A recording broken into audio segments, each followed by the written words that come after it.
Vamos a hacer un debate interno. Vamos a leer algunas de las objeciones a los comentarios que hizo el viajero del tiempo la semana pasada. Procedo a leer algunas de las objeciones. Uno es el señor MC, dejó un comentario, si mal no recuerdo, en YouTube. Dice lo siguiente: uno de los peligros de que no exista el Estado, recordemos que la vez pasada hablamos de cómo nos contaba el viajero del tiempo cómo iba a funcionar una sociedad sin Estado en el futuro. Y MC dice, uno de los peligros de que no exista el Estado es precisamente la dominación por los monopolios, cuyo poder económico sobrepase al Estado y se convierta en una tiranía corporativa. Eso está ocurriendo ya, lo vemos posible con los gigantes como Amazon, Google, Facebook, etc. Y también, estos los agrupo porque dicen algo parecido, un tipo que se hace llamar FAANG, que dejó un comentario, creo que en el blog. Ahora solo falta encajar en este modelo sin Estado, dice él, a las grandes corporaciones tecnocráticas. Es así que te pueden cobrar los impuestos que se les cante, dice. Y tú tendrás que pagar si no quieres convertirte en un paria ludista. Más de lo mismo. Saludos, dice. Bueno, saludos, Fang. Primero quería responder a este par, ¿sí? Luis ya está levantando la mano, pues se muere por... No, yo diría que, o sea, un ejercicio mental, eso evidencia un poco lo difícil que es imaginarse una sociedad sin Estado, sí, cuando vives, cuando no conoces otra cosa. Porque claro, sí. Mucha gente básicamente se imagina un Estado corporativo, con otro nombre, pero es básicamente un Estado. Exactamente. El monopolio, esto es algo que también en alguna otra oportunidad, en algún episodio viejo, creo que le dedicamos bastante tiempo. El monopolio no tiene que ver con el tamaño de la entidad, sea una compañía o lo que sea. El monopolio es el resultado de la intervención estatal.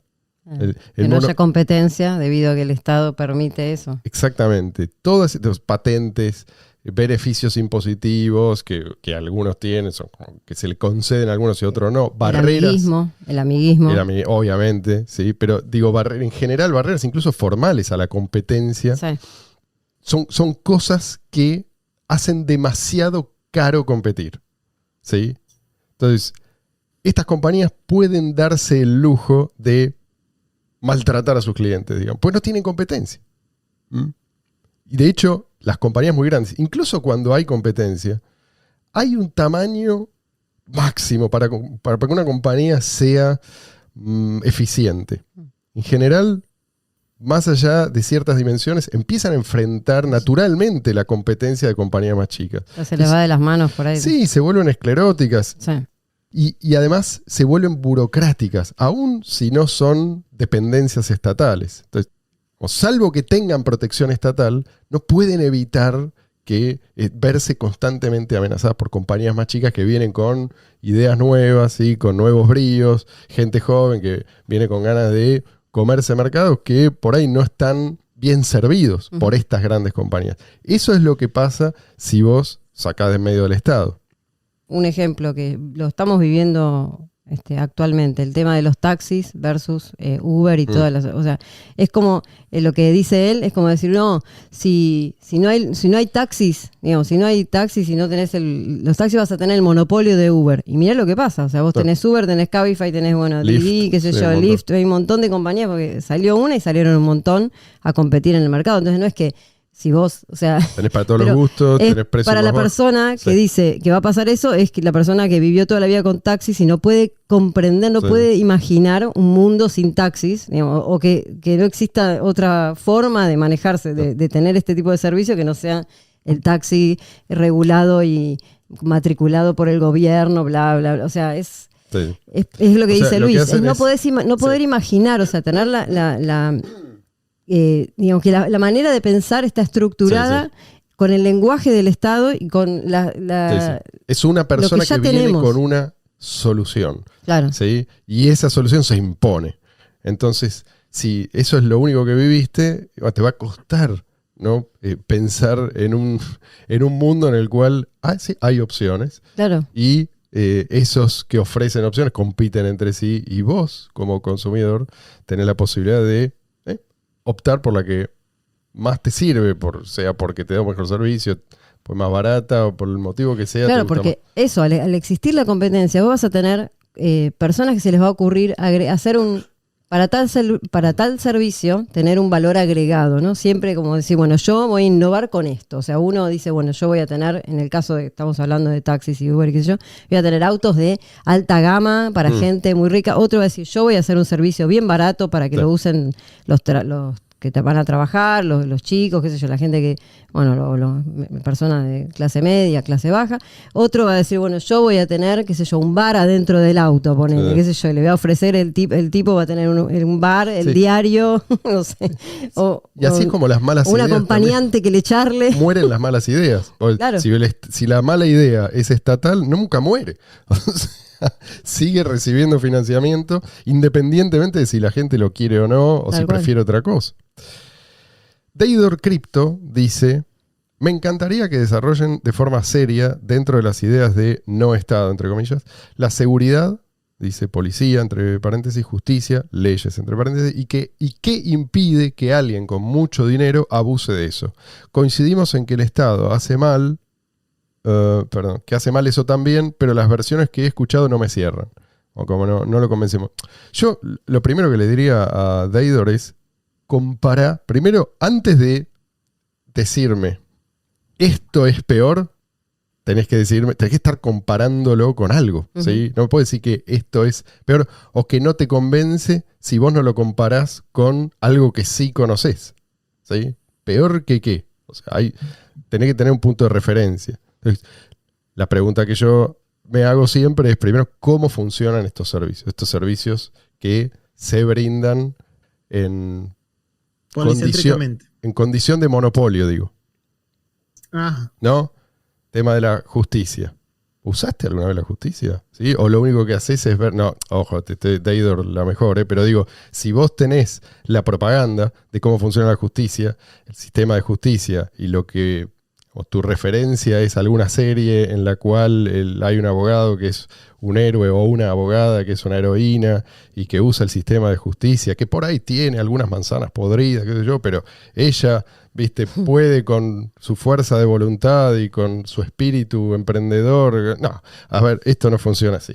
La verdad es que el sistema de justicia es lo más parecido, es que es absolutamente corrupto, no puede funcionar bien, por la misma razón que no puede funcionar bien un restaurante en la Unión Soviética, ¿sí? No hay incentivos, lo que hablábamos la pasada. Y finalmente, si a vos te favorece o no una sentencia, tiene que ver con si vos tenés poder o no, y si tenés suerte o no. ¿Sí? Y mucho dinero. Sí, digamos, si podés influenciarlo con dinero, que es justamente lo que vos temés, ¿sí? Bueno, eso es lo que pasa hoy en este sistema que mucha gente defiende. El que más dinero tiene y el que más influencia tiene y el que en determinado momento está protegido por el poder de turno es el que más chances tiene de ganar. Y si no, depende mucho de la suerte. Es como una ruleta, ¿viste? Y aparte, una prueba de que el sistema judicial, no digo que no sirve, no digo que es inútil, pero sí que para la gente resulta muchas veces engorroso y caro y que, digamos, y los tiempos de la justicia, como siempre se habla de los tiempos de la justicia, es que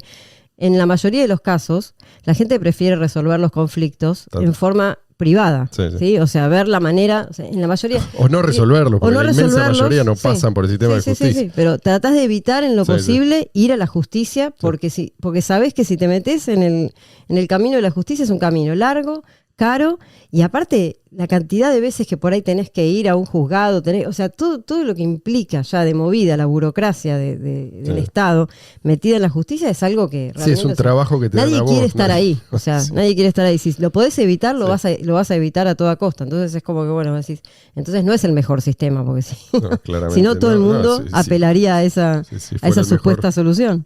No tendrían que imponerlo por la fuerza. Sí, Luis.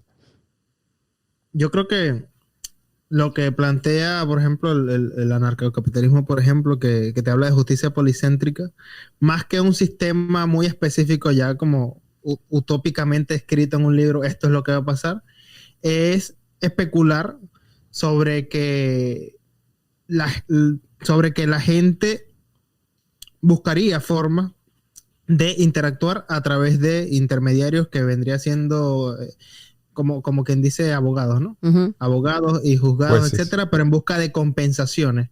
Es más como un sistema de incentivos en los que empresas interactúan entre ellas. Sí. Y vos tenés una reputación y te buscan precisamente porque vos tenés reputación. Sí, como juez sos justo, eso es lo que importa, ¿no? Si tenés contactos políticos o no, que es la situación en la que estamos hoy. Y si eres capaz de compensar a las personas que reciben daños en ese sistema.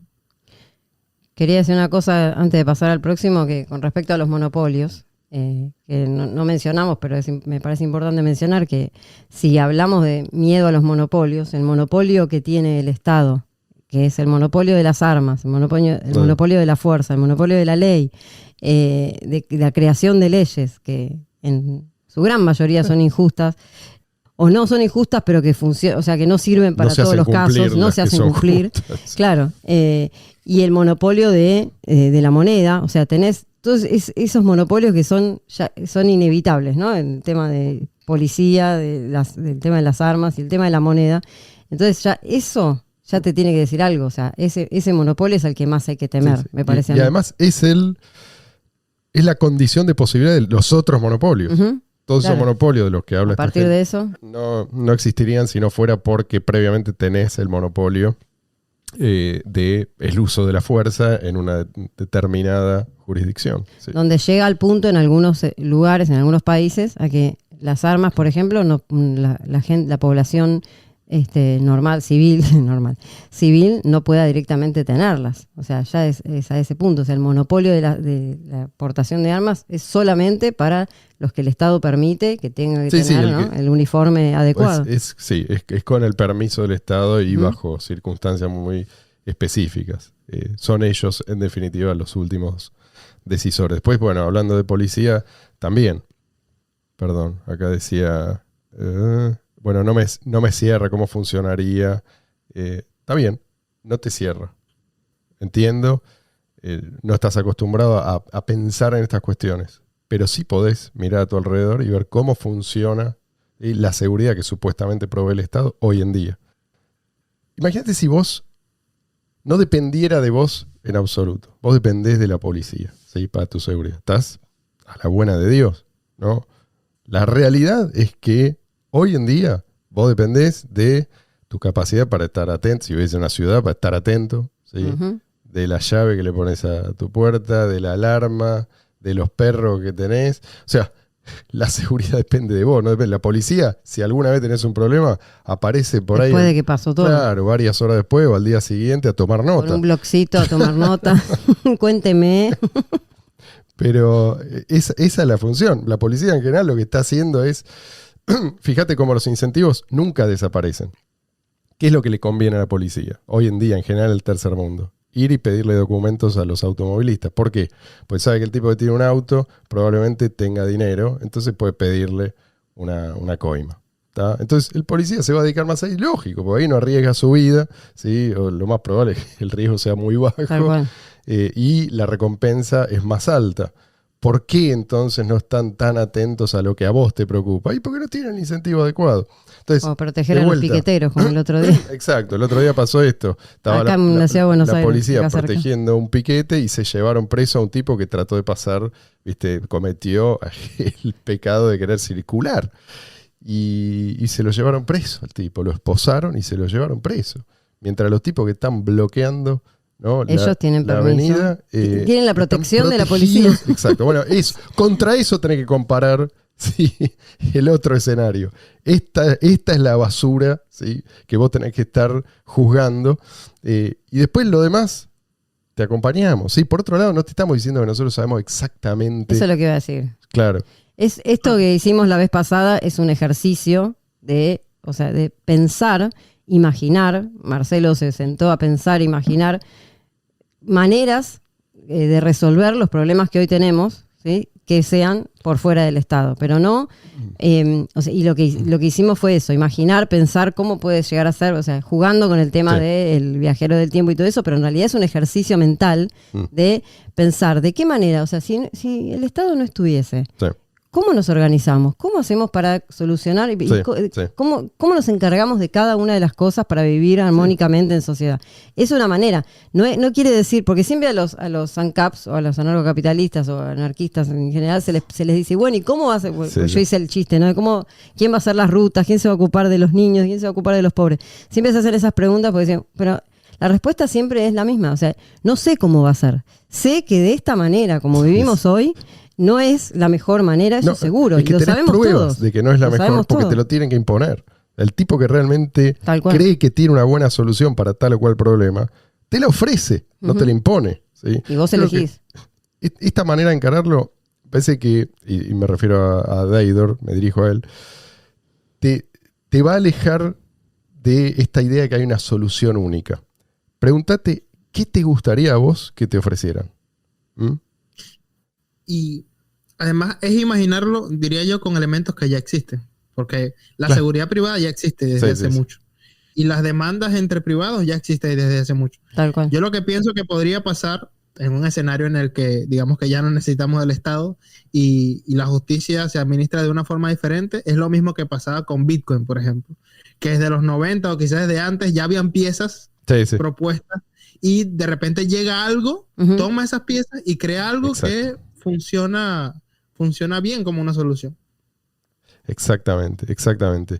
Pero la gente tiene que acostumbrarse a pensar en estos términos. Claro. ¿No? Ya no se trata de, votar, ¿sí? O rezar para que suba al poder tal persona y que resuelva todos los problemas. No. O después ir a protestar a la plaza. Y después ir a protestar. Eso no es una fantasía. Nunca funciona. Nadie está contento realmente. Acá, si va a haber una solución, por definición va a ser una solución, lo que nosotros llamamos solución de mercado, ¿sí? Precisamente porque tiene en cuenta la voluntad de la persona que tiene el problema, ¿sí? Y el abuso, vos preguntas cómo se evita el abuso. Bueno, el abuso se evita con competencia. Vos abusás, no te compro más. ¿Sí? Claro. ¿Pero por qué? Porque tengo alternativas, ¿sí? ¿Por qué la gente hacía filas interminables en la Unión Soviética para recibir un cacho de pan? Porque no tenían alternativa, ¿sí? Entonces, el negocio, esto es otra cosa que es importante entender, y es difícil, como decía Luis, o sea, hay que salirse de ese paradigma. El negocio de estas compañías no es el negocio de los titulares del poder estatal. Estas compañías se benefician cuando dan un buen servicio y la gente lo... ¿sí? Cuando la gente las elige. Perdón, Luis. No, y cuando hay menos conflicto y menos violencia. Exactamente.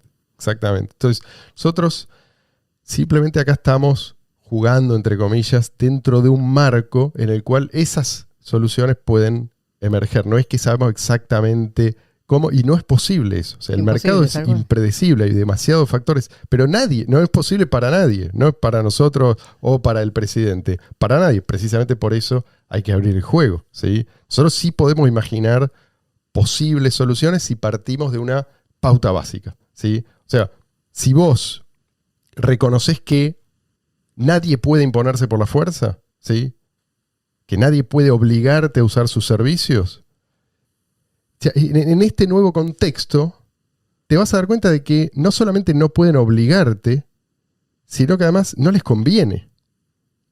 ¿Sí? O sea, si ponele que McDonald's de golpe, por alguna razón, encuentra la forma de obligar a la gente a entrar a comprar. O sea, el payaso de McDonald's lo pone en la puerta armado y te obliga a entrar a raptar a la gente. Rapta a la gente y la obliga a comprar ahí adentro. No es el negocio de McDonald's ese. No les va a servir. Al contrario. Sí, la gente va a tratar de huir y va a terminar mal para McDonald's. Y solamente ¿de qué manera esto les puede funcionar? A Ronald. Sí. Si en lugar de Ronald pones a un agente del Estado directamente, bueno, ahí tenés, eso es un monopolio. ¿Sí? O sea, te saco todas las otras opciones. Solamente podés comer en McDonald's. Bueno, el payaso ese, ¿sí? Pasa a ser el Estado. Lo que pasa es que la gente no lo ve como un payaso. Ese es el problema. Cualquier similitud con la realidad es pura coincidencia. Y esta pauta, esta idea de que, bueno, nadie puede imponerse por la fuerza, nadie puede obligarte a usar tal o cual servicio, no es algo que simplemente a nosotros nos gusta, ¿sí? A nosotros nos basamos en ciertos principios porque son válidos, ¿sí? Porque vos no podés negarlos sin contradecirte. Y sabemos que ignorar esos principios no es gratuito. Fíjate, cuando se parte de un principio no válido, como la propiedad privada debe ser prohibida, ¿cuál es el resultado inexorable del comunismo? El genocidio. Pero esto no es casualidad. No es que, no, acá falló la naturaleza humana. No, acá falló el sistema, que no tiene en cuenta la naturaleza humana, tal como es.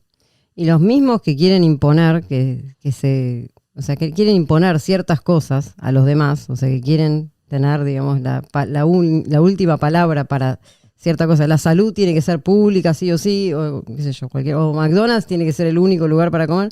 Son los mismos que después en su vida privada y para sus propias decisiones no quieren que nadie se meta con ellos. Las decisiones personales, por ejemplo, elegir la pareja o elegir, qué sé yo, no sé, lo que sea, el gusto de helado o la ropa que se ponen, lo hacen y no quieren que nadie interfiera con sus propias decisiones. Eso es, es básico y pasa siempre, pero bueno, de golpe para ciertas cosas es, no, pero esto lo tiene que decidir fulanito, que es el que supuestamente sabe. Eso es disonancia cognitiva. Tal cual. ¿No? Sí.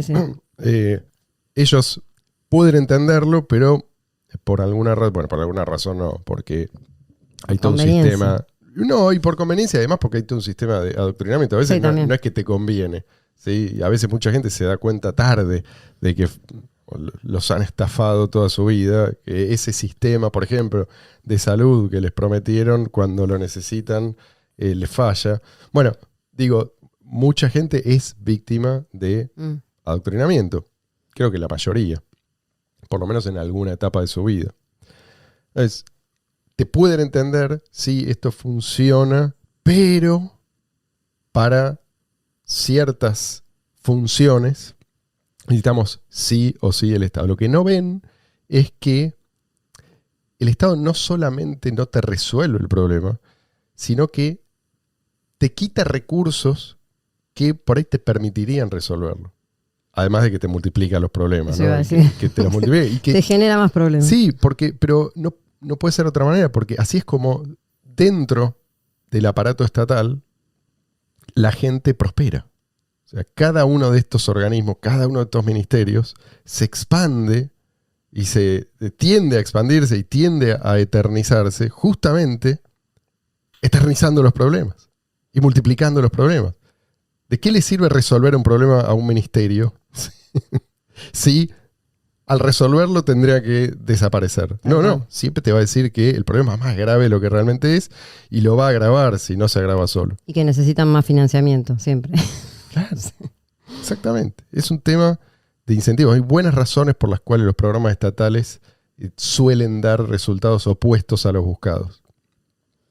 Y también genera un problema el hecho de pensar, para mucha gente, digamos, descansar y pensar que el Estado va a resolver ciertas cosas cuando esas cosas no se están resolviendo, nadie se está encargando de eso. Sí. Entonces después cuando realmente, porque por ahí cuando no necesitas, bueno, como vos decías, ¿no? El que no necesita ir al hospital porque está bien de salud, qué sé yo, pero en el momento que, si no pensaste de antemano, porque vos tenés la sensación de que todo eso va a estar resuelto en el momento que lo necesites, si no pensaste de antemano en que puede fallar, cuando te ves en la necesidad, es muy grave. Sí. O sea, ya ahí no tenés... Y ya es tarde. Es tarde. Entonces, eso también impide, o sea, el hecho de que exista una cosa que supuestamente te va a solucionar... Sí, lo mismo, alguien impide, se está ocupando de los pobres, por lo tanto yo no tengo que hacer absolutamente nada, ¿viste? Impide que la gente se haga cargo de las cuestiones que le corresponden, ¿sí? Que son su propia responsabilidad. Sí, ni hablar, de los hijos. Sí, por ejemplo. Y así, se va liberando de responsabilidades, o sea, sí, claro. Esto, por algo el Estado es un conjunto de instituciones exitosas, porque acá esto me recuerda algo que decía Hoppe. Es una de esas frases que cuando las escuchás, sí, pero claro, esto es tal cual como no se me ocurrió a mí. tipo dijo algo así, estoy parafraseando, no sé si es exactamente, pero así es como yo lo recuerdo. Dice, la competencia es buena siempre y cuando sea competencia en la producción de bienes, pero no es buena en la producción de males. Y esto es la política, ¿sí? Tal cual. Cuando tenés al Estado en el medio, lo que estás haciendo, tarde o temprano, por ahí, esto a veces es un proceso, ¿no? Porque la gente no es que de un día para el otro modifica su forma de comportarse. Pero si vos castigás la virtud, a la larga vas a tener que a los que mejor les va es a los menos virtuosos, ¿no? Ejemplo de un médico que entra a un hospital público, ¿no? Y entra con entusiasmo, quiere, ¿no?, empezar su carrera. O vamos a otro... Volvamos a la Unión Soviética. ¿Sí? Los trabajadores, en general, trabajadores desmotivados en un sistema comunista.